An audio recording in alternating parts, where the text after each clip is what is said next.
గారి గురించి, కాంగ్రెస్ ప్రభుత్వం గురించి అబద్ధాలను ప్రచారం చేయడం అన్నది చాలా బాధాకరంగా ఉంది. మీకు కఠోర వాస్తవాలను మీడియా సాక్షిగా గత శాసనసభ సమావేశాల్లో నేను ఉదాహరణకు రుణమాఫీ విషయానికి వస్తే కాంగ్రెస్ ప్రభుత్వం 20,000 కోట్ల రూపాయల రుణమాఫీ చేయడం జరిగింది. అదే బీఆర్ఎస్ ప్రభుత్వం ఎన్నో హామీలు ఇచ్చి చేస్తామని చెప్పి అబద్ధ ప్రచారాలు చేసి వాయిదాల పద్ధతి తీసుకొచ్చి చారానా చారానా చారానా అని అది ఒక వడ్డీ మాఫీ పథకంగా మారింది తప్ప అసలు రుణమాఫీ వాళ్ళు చేయలేదు. ఆ చారానాలు కూడా ఆఖరి చారాన వేయలేదు వాళ్ళు. ఈ విధంగా ప్రజలను మోసం చేసినటువంటి వాస్తవ విషయాల్ని నేను గోపి అని అగ్రికల్చర్ కమిషనర్ ఉన్నారు, పత్రికా మిత్రులను కూడా కోరుతున్నాను. వారు ప్రెస్ మీట్ పెట్టినా నేను ప్రెస్ మీట్ పెట్టినా మీరు కూడా ఆ వాస్తవాలని డిపార్ట్మెంట్స్ డాటా ఇది మన గోపి ఆఫీస్ అగ్రికల్చర్ ఇక్కడే పక్కనే ఉంది 5 నిమిషాలు. ఈ సమాచారాన్ని శాసనసభలో నేను చూపెట్టి హరీష్ రావు గారిని ఉద్దేశించి మాట్లాడినా. మీ యొక్క నియోజకవర్గాలకు గతంలో బీఆర్ఎస్ ప్రభుత్వ 10 ఏళ్ల పాలనలో మీరు రుణమాఫీ ఏం చేసిండ్రు, మేము వచ్చిన ఏడాదిలో ఏం చేసినామన్నది శాసనసభలో చూపెట్టి మాట్లాడి పరిగి ఎమ్మెల్యేకు నేను రాజీనామా చేస్తా ఇది అబద్ధమైతే అని చెప్పి నేను హరీష్ రావు గారిని ఉద్దేశించి మాట్లాడుతూ 3 నియోజకవర్గాల గురించి చెప్పిన. దాంట్లో గజ్వేల్ నియోజకవర్గానికి గతంలో 143 కోట్ల రూపాయలు బీఆర్ఎస్ ప్రభుత్వంలో రుణమాఫీ చేస్తే రేవంత్ రెడ్డి గారు ముఖ్యమంత్రి అయిన తర్వాత 240 కోట్ల రూపాయలు వచ్చిన తొలి ఏడాదిలోనే అంత లోపలనే 240 కోట్ల రూపాయలు ఆగస్టు 15 కల్లా గజ్వేల్ కాన్స్టిట్యున్సీ గత ముఖ్యమంత్రి కాన్స్టిట్యున్సీకి వాళ్ళు 143 ఇస్తే 240 కోట్ల రూపాయలు అంటే దగ్గర 100 కోట్లు అధికంగా గత ముఖ్యమంత్రి నియోజకవర్గానికి కూడా ఆ పార్టీ ఈ పార్టీ ఆ ఎమ్మెల్యే ఈ ఎమ్మెల్యే లేకుండా పారదర్శకంగా రుణమాఫీ చేసిన గణాంకాలను ఇది ఆర్టీఐ ద్వారా కూడా మీరు కూడా తీసుకోవచ్చు పత్రికా మిత్రులు. వాళ్ళని కూడా చెప్తున్నాను, బీఆర్ఎస్ సంబంధించినటువంటి నాయకులకు కేటీఆర్కు హరీష్ రావుకు కేసీఆర్ గారికి చెప్తున్నాను, మీరు కూడా తీసుకొని మాట్లాడి వాస్తవాలను మాట్లాడి కానీ అబద్ధాలను మాట్లాడి ప్రజలను మోసం చేయకండి. అదేవిధంగా సిద్దిపేట నియోజకవర్గానికి వస్తే గతం లోపల బీఆర్ఎస్ ప్రభుత్వం లోపల 96 కోట్ల రూపాయలు రుణమాఫీ అయితే 180 కోట్ల రూపాయలు కాంగ్రెస్ ప్రభుత్వం వచ్చిన తొలి సంవత్సరంలో ఆగస్టు 15 కల్లా 180 కోట్ల రూపాయలు అంటే ఆల్మోస్ట్ డబల్. వాళ్ళు ఇచ్చిన రుణమాఫీ కంటే డబల్ ఇచ్చినాం. మేము రికార్డు ప్రకారం మాట్లాడుతున్నాం. నేను కూడా ఏమంటున్నా అంటే కేటీఆర్ని కానీ హరీష్ రావు గారిని కేసీఆర్ గారిని మొన్న మీరు ఏదో జగిత్యాలలో మీటింగ్ పెట్టి కూడా కేసీఆర్ రుణమాఫీ కాలేదన్నాడు. ఒక్కసారి ఆర్టీఐ కింద మీరు దరఖాస్తు పెట్టి మేము చేసింది ఏంది మీరు చేసింది ఏంది తీసుకొని మాట్లాడండి, ప్రజలకు వాస్తవాలని చెప్పండి. అబద్ధాలను పదే ప్రచారం చేస్తే మీ యొక్క సొంత ప్రచార మాధ్యమాల ద్వారా ప్రజలు నమ్ముతారు అనుకుంటున్నారు కానీ నమ్మరని. అదేవిధంగా సిరిసిల్ల నియోజకవర్గానికి వస్తే కేటీఆర్ నియోజకవర్గానికి వస్తే 101 కోట్ల రూపాయలు గత బీఆర్ఎస్ ప్రభుత్వం లోపల రుణమాఫీ చేస్తే కాంగ్రెస్ ప్రభుత్వం వచ్చిన తర్వాత 177 కోట్ల రూపాయలు అంటే 76 కోట్ల రూపాయలు వచ్చిన తొలి సంవత్సరంలోనే. మీ 10 ఏళ్ల పాలనలో మీరు 101 కోట్లు ఇస్తే మేము 177 కోట్ల రూపాయలు ఇచ్చినాం. ఇది government statistics Gopi commissioner agriculture పక్కనే 5 మినిట్స్ అక్కడ నుంచి మీరు డేటా తీసుకొని మీరు మాట్లాడాల్సిన కోరుతున్నాం. ఇదే విధంగా మీరైతే రైతు బంధు అంటుండ్రో మేము రైతు భరోసా అంటున్నాం. మీరు రైతు బంధు మీరు 5,000 రూపాయలు ఇస్తే మేము 6,000 రూపాయలు ఇస్తున్నాం. ఇప్పటి వరకు 4 సార్లు మేము రైతు భరోసా డబ్బులు రైతుల ఖాతాలో వేసినాం. కొంత ఆలస్యమైన మాట వాస్తవం. ఎందుకు ఆలస్యమైంది? 8 లక్షల కోట్ల రూపాయల అప్పులు మా నెత్తి మీద పెట్టి పుట్టబోయే బిడ్డల మీద కూడా మీరు అప్పులు నెత్తి మీద పెట్టిపోయిండ్రు. అది కూడా ఎట్లా చేసిరు అప్పులు అంటే కమర్షియల్ లెండింగ్ రేట్ అని ఒకటి ఉంటుంది, గవర్నమెంట్ లెండింగ్ రేట్ అని ఒకటి ఉంటుంది. గవర్నమెంట్ లెండింగ్ రేట్ ప్రకారమే రాష్ట్ర ప్రభుత్వాలు అప్పులు తీసుకోవాలి. కానీ వ్యాపార సంస్థలు ఏదైతే తీసుకుంటారో అప్పులు అట్లా 12%, 13%, సాధారణంగా 5, 6, 7% తీసుకుంటారు ప్రభుత్వాలు ఏదైతే లోన్ తీసుకుంటారో రాష్ట్ర ప్రభుత్వాన్ని. కానీ మీరు ఈ విధంగా 8 లక్షల కోట్ల రూపాయలు అప్పు చేసి 40,000 కోట్ల రూపాయలు కాంట్రాక్టర్ల డ్యూస్ పెట్టి అదేవిధంగా ప్రభుత్వ ఉద్యోగులకు ఇవ్వాల్సినవి కూడా వేల కోట్ల రూపాయల డబ్బులు కూడా వాళ్ళు దుర్వినియోగం చేసి వాళ్ళకి ఇవ్వకుండా రాచి రంపాన పెడితే కాంగ్రెస్ ప్రభుత్వం వచ్చిన తర్వాత ప్రతి నెల కూడా వాళ్ళకు డబ్బులు రిలీజ్ చేస్తూ ఏ విధంగా వాళ్ళని బయటికి తీసుకురావాలనే ఆలోచనతో అవసరమైతే మా ఎమ్మెల్యేలై మా మంత్రులకు కూడా జీతాలు కూడా కట్ చేసైనా సరే మొన్న జరిగినటువంటి కేబినెట్ సమావేశంలో చర్చించడం జరిగింది. ఇది వాస్తవాలు, మీరు చేసినటువంటి అవాస్తవాలు. ఈరోజు పరిస్థితి ఏంటంటే ప్రతి పల్లెలో పార్టీలకు అద్దంగా ప్రతి పల్లెలో ప్రతి నియోజకవర్గంలో గ్రామీణ ప్రాంతంలో 3500 ఇండ్లు 5 లక్షల రూపాయలు పూర్తి గ్రాంట్, ఒక్క రూపాయి కూడా పేదవాళ్ళు ఇల్లుకు ఖర్చు పెట్టాల్సిన అవసరం లేదు. రోటీ కప్డా ఆర్ మకాన్ అని ఇందిరాగాంధీ గారు అయితే ఒక సిద్ధాంతాన్ని నమ్మి పేద ప్రజలను పైకి తీసుకోవాలని ఆలోచన చేసినారో ఆ ఆలోచన దిశగా మా ముఖ్యమంత్రి రేవంత్ రెడ్డి గారు కూడా 3500 ఇండ్లు కట్టియడం ప్రతి నియోజకవర్గంలో పూర్తిగా వచ్చింది. ఇంకా ఇప్పుడు మొన్న బడ్జెట్ సమావేశాలు అయిపోయినాయి. ఇప్పుడు కొత్తగా మళ్ళీ ప్రతి నియోజకవర్గానికి వేలాది ఇండ్లు శాంక్షన్ చేయబోతున్నారు. మళ్ళీ మేము ఇండ్లు పెట్టబోతున్నాం. అయితే ఇల్లు కట్టడం ఒకటే కాదు, ప్రభుత్వం ఈరోజు ఆ ఇల్లు కట్టి ఇంట్లో ఉండే పేద రైతు కూలీలు ఉంటే వాళ్ళకు రైతు భరోసా కింద వాళ్ళకు ఇందిరమ్మ ఆత్మీయ భరోసా అనే పథకం పెట్టి వాళ్ళకు కూడా 12,000 రూపాయలు వాళ్ళకు డబ్బులు వచ్చే విధంగా, రైతులు ఎవరన్నా ఉంటే రైతులకు కూడా ఏడాదికి 6,000 రూపాయలు అయితే 6 నెలలకోసారి ఇస్తూ ఏడాదికి 12,000 రూపాయలు ఇచ్చే విధంగా, వాళ్ళకంటే 1000 రూపాయలు 6 నెలలకోసారి ఎక్కువ ఇచ్చే విధంగా పథకాన్ని తీసుకొచ్చినాం. ఆ ఇల్లు సంసారం సుఖంగా ఉండాలని కరెంటు కూడా ఉచితంగా ఇస్తున్నాం. ఆ ఇంటికి కరెంటు కూడా 1800 రూపాయలు అయితే దగ్గర 200 యూనిట్లు ఖర్చు అయితే ఉచితంగా కరెంట్ ఇస్తున్నాం.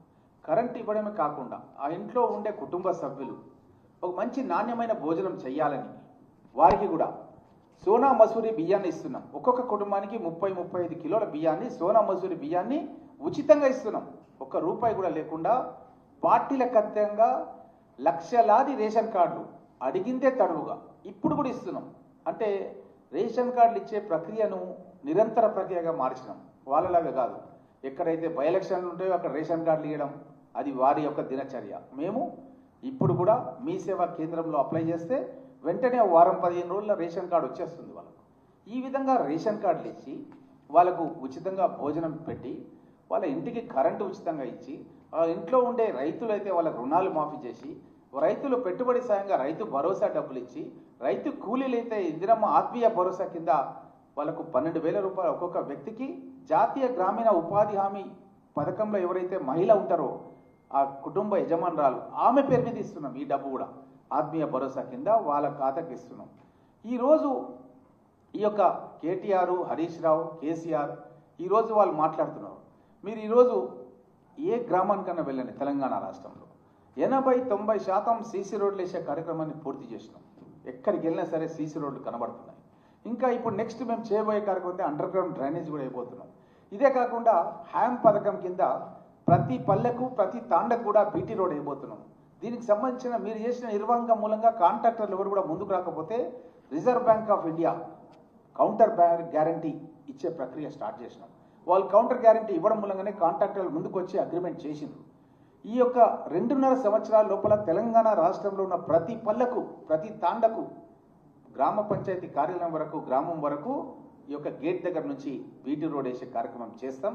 గతంలో బీటీ రోడ్ వేసి ఏదైనా ఖరాబ్ అయింది ఉంటే దాన్ని రీబీటీ కూడా చేస్తాం. ఈ విధంగా గ్రామాలను అభివృద్ధి చేస్తూ గ్రామ పంచాయతీ బిల్డింగ్ కడుతూ గ్రామంలో ఉండే మహిళా సంఘాలకు ప్రతి గ్రామంలో కూడా మహిళా సంఘం బిల్డింగ్ కన్స్ట్రక్షన్ పూర్తిగా వచ్చింది. వారం రోజుల్లో ఇనాగ్రేషన్స్ ఉన్నాయి. ఇది ప్రతి గ్రామంలో నేను చెప్పేది, ఆ గ్రామం ఈ గ్రామం కాదు. అదే కాకుండా మహిళలు పనిచేయడానికి ఒక వర్క్ షెడ్ కూడా మహిళా సంఘ భవనానికి పక్కనే ఒక వర్క్ షెడ్, వాళ్ళు ఒక వర్క్ చేసుకొని వాళ్ళు పని చేసినటువంటి ఏదైతే పదార్థాలు కానీ మెటీరియల్ కానీ ఏదైనా ఉంటే మార్కెట్లో అమ్ముకోవడానికి మాదాపూర్ దగ్గర వాళ్ళకు ఒక మంచి కోట్ల రూపాయలు వ్యయం చేసినటువంటి షాప్స్ కూడా మహిళా సంఘాలకు ఇచ్చి, పెట్రోల్ బంక్స్ ఇచ్చి, వాళ్ళకు బస్సులు ఇచ్చి, ఆర్టీసీ డిపోలతో వాళ్ళకు కాంట్రాక్ట్ ఏర్పాటు చేసి ఈ విధంగా మహిళలను కోటీశ్వరులు చేయాలన్న తపనతో ఒక లక్ష్యంతో కాంగ్రెస్ ప్రభుత్వం ఈరోజు పనిచేస్తడం. ఏ గ్రామానికైనా వెళ్ళి చూడండి, ఆ గ్రామంలో అభివృద్ధి కార్యక్రమంలో గత 10 ఏళ్లలో ఏ విధంగా జరిగినాయి, మేము వచ్చిన 2.5 సంవత్సరాల్లో మార్పు ఏ విధంగా జరిగింది అన్నది కళ్ళకు కనబడుతున్న సందర్భం లోపల అక్కడ వారి యొక్క కేటీఆర్ యొక్క చెల్లెలు ఏదైతే కొత్తగా పార్టీ పెట్టి టీఆర్ఎస్ పార్టీ అని చెప్పి ఆమె ఎప్పుడైతే అనౌన్స్ చేసిందో అప్పటి నుంచి కేటీఆర్కు మైండ్ దొబ్బింది. ఆయన ఏం మాట్లాడుతుండో ఆయనకి అర్థమవుతలేదు. చెల్లెల పార్టీ తన పార్టీని ఎక్కడ మింగేస్తుందో అన్న భయం, ఆ ఘోష ఆయన మాటల్లో కనబడుతుంది. ఈ యొక్క అక్కడక్కడ చిన్న చిన్న చేరికలని అవన్నీ ఇవన్నీ చేస్తే అది ఎవరు కూడా పట్టించుకునే పరిస్థితిలో కూడా లేరు. ఈ యొక్క మునిగిపోయే పడవ లాంటిది ఇప్పుడు ఉన్నటువంటి బీఆర్ఎస్ పార్టీ.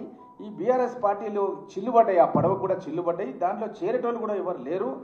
మీ నాయకుడు బీఆర్ఎస్ నుంచి ఏదైతే ఫామ్ హౌస్ బీఆర్ఎస్ పార్టీ నడిపిస్తున్నాడో ప్రజలు ఎట్లా నమ్ముతారు? 2.5 సంవత్సరాలు అయిపోయింది. ఆయన ఉంటున్న నివాసం ఫామ్ హౌస్. ఫామ్ హౌస్లో ఉండి ప్రజలకు సంబంధించిన కష్టాలు తెలుసుకోకుండా ఎక్కడో ఒక దగ్గర అప్పుడో ఇప్పుడో ఒక మీటింగ్ పెడితే ప్రజలు ఎట్లా నమ్ముతారు? మీరు గతంలో చేసినవి, నేను గతంలో సిఎల్పి కార్యదర్శిగా ఉన్నాను, జానారెడ్డి గారు సిఎల్పి లీడర్గా ఉండి 2014 లోపల మీరు ఖమ్మం జిల్లాలో మిర్చి రైతులకు బేడీలు వేసి రోడ్ల మీద తిప్పుతున్న దృశ్యాలు రైతు కూలీలకు వాళ్ళ కళ్ళల్లో చెదిరిపోని విధంగా రైతాంగానికి, తెలంగాణ రైతాంగానికి అందరు కూడా కనబడుతున్నాయి. మీరు ఎప్పుడో ఒకసారి వచ్చి ఏదో మాట్లాడితే ప్రజలు నమ్ముతారని చెప్పి అనుకుంటున్నారు. ఇతను కేటీఆర్ ఏమనుకుంటుండంటే కేసీఆర్ ఒక రైతు బాంధవుడు, ఆయన ఏదో మాట్లాడితే ఓట్లు పడతాయి అనుకుంటున్నాడు. ఆయన మాట్లాడితే ఓట్లు పడడం కాదు, ఒక్క ఎంపీ సీట్ రాలేదు. మీకు అందరు కూడా తెలిసిన విషయమే. మీ యొక్క పార్టీ పరిస్థితులు ఏ విధంగా ఉన్నాయి, మొన్న మున్సిపల్ ఎన్నికల్లో మీకు ఎంత శాతం ఓట్లు వచ్చినాయి, ఏ విధంగా మీ సర్పంచ్ ఎన్నికల్లో ఏ విధంగా ఉంది పరిస్థితి, అన్ని అందరు కూడా ప్రజలు గమనిస్తున్నారు. మీ పరిస్థితి ఏ దారి దిగజారిపోయింది అనేది కూడా దిగజారుతున్నారు. ఏ విధంగా అయితే మీ యొక్క కుటుంబం కూడా ఆస్తుల గురించి కీచులాడుకునే పరిస్థితి ఎందుకు వచ్చింది అని కూడా ప్రజల లోపల చర్చ ఆల్రెడీ స్టార్ట్ అయింది.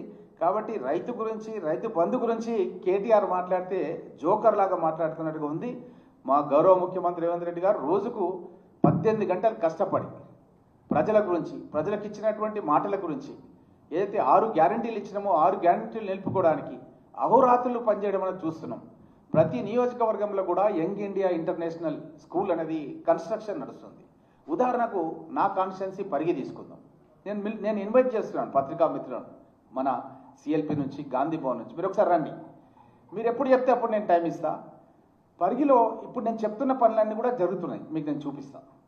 యంగ్ ఇండియా ఇంటర్నేషనల్ స్కూల్ 200 కోట్ల రూపాయలతో శరవేగంగా కన్స్ట్రక్షన్ అనేది పరిగి మున్సిపల్ లిమిట్స్ లోపల కన్స్ట్రక్షన్ అవుతుంది.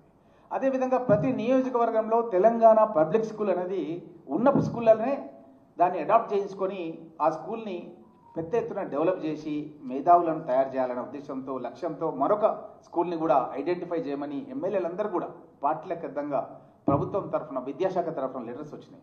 నేను కూడా పరిగిలో నెంబర్ 1 స్కూల్ అని ఉంది, ఆ నెంబర్ 1 స్కూల్ని పబ్లిక్ స్కూల్గా, తెలంగాణ పబ్లిక్ స్కూల్గా దాన్ని అడాప్ట్ చేయడం జరిగింది. ఈ తెలంగాణ పబ్లిక్ స్కూల్ కింద అడాప్ట్ చేయడం మూలంగా ఏంటంటే ఆ విద్యార్థులకు ఫ్రీ బస్, ఎట్లయితే మనం మహిళలకు బస్సు ఇస్తున్నామో విద్యార్థులకు అందరూ కూడా ఫ్రీ బస్తో పాటు వాళ్ళకి షూజు, బుక్స్, బట్టలు, బ్రేక్ఫాస్ట్, లంచ్ అన్నీ కూడా ప్రొవైడ్ చేయడం జరుగుతుంది. డే స్కూల్ అనమాట. హాస్టల్ ఒకటి ఉంటుంది దానికి. ఎందుకంటే హాస్టల్ ఉండేది మనం యంగ్ ఇండియా ఇంటర్నేషనల్ స్కూల్లో schedule caste, schedule tribe, backward classes and minority students 4గురికి మనం హాస్టల్స్ పెట్టి నడిపిస్తున్నాం. ఇది డే స్కూల్. ఈ డే స్కూల్ కూడా ఇవన్నీ కూడా సౌకర్యాలు కల్పిస్తున్నాం తెలంగాణ పబ్లిక్ స్కూల్. ఇది విద్యాపరంగా ఇన్ని కార్యక్రమాలు చేస్తూ గతం లోపల బీఆర్ఎస్ వాళ్ళు పరిగి హాస్పిటల్, ఒక ఉదాహరణ చెప్తున్నా, ఇది అన్ని కాన్స్టిట్యున్సీలో సేమ్, హాస్పిటల్ కడతామని చిలపలకాలు వేసారు, ఒక్క ఇటుక పెట్టలేదు. రేవంత్ రెడ్డి గారు ముఖ్యమంత్రి అయిన తర్వాత 28 కోట్ల రూపాయలు పెట్టి హాస్పిటల్ నిర్మాణం శరవేగంగా పరిగిలో అభివృద్ధి చెందుతుంది. 100 పడకల ఆసుపత్రి. అంటే తేడా బీఆర్ఎస్ ప్రభుత్వానికి, కాంగ్రెస్ ప్రభుత్వానికి తేడా అయిందనేది నేను సాక్ష్యాధారాలతో నేను మీకు అందరు కూడా డాటా ఇచ్చి మిమ్మల్ని ఆహ్వానిస్తున్నాను. మీరు ఎప్పుడు చెప్పినా సరే నేనే ఇక్కడ బస్సు పెట్టి మిమ్మల్ని అందరూ తీసుకెళ్ళి ఇవన్నీ కూడా చూపించి తీసుకొస్తాను. మీరు అది కూడా సర్క్యులేట్ చేయండి. అదేవిధంగా నేను వాళ్ళని కూడా డిమాండ్ చేస్తున్నాను, కేటీఆర్ను, హరీష్ రావును, కేసీఆర్ను, మీరు కూడా మీ ప్రభుత్వంలో మీరు చేసినటువంటి సాక్ష్యాధారాలని, ప్రాక్టికల్ ఇన్ఫర్మేషన్, అక్కడ ఏం జరుగుతుంది ఫీల్డ్లో కూడా అన్నది కూడా మీరు పత్రికా మాధ్యమాల ద్వారా విడుదల చేస్తే ప్రజలు నమ్ముతారు. అది కూడా ఆర్టీఐ కింద కూడా తీసుకోండి. ఇక్కడ గోపి అధికారి ఉన్నాడు పక్కనే, 5 నిమిషాలు అప్పటికప్పుడే ప్రింట్అవుట్ తీసి ఇస్తారు, వాళ్ళు ఏం చేశారు, మేమేం చేశారు. ఈ విధంగా ఈరోజు రిటైర్డ్ ఉద్యోగులకు 8,000 కోట్ల రూపాయలు బకాయిలు పెట్టిపోయాను. 8,000 కోట్ల రూపాయలు. ఈరోజు ప్రతి నెల మేము 1,000 కోట్ల రూపాయలు ఇచ్చి వాళ్ళను కూడా ఏ విధంగానైనా ఒడ్డుకు చేర్చాలి. అవసరమైతే మా ఎమ్మెల్యేలు, మినిస్టర్స్ యొక్క శాలరీస్ కూడా మేము ఇవ్వడానికి, ఒక సగం ఇవ్వడానికి కూడా సిద్ధంగా వచ్చినాం. ఒక ఇందిరమ్మ ఇల్లు కట్టాలంటే 5 లక్షల రూపాయలు ఇస్తున్నాం. నేను మహారాష్ట్రకు పోయినాను, అక్కడ ఇన్ఛార్జ్గా ఉండి పార్టీ కార్యక్రమంలో భాగంగా పోయినప్పుడు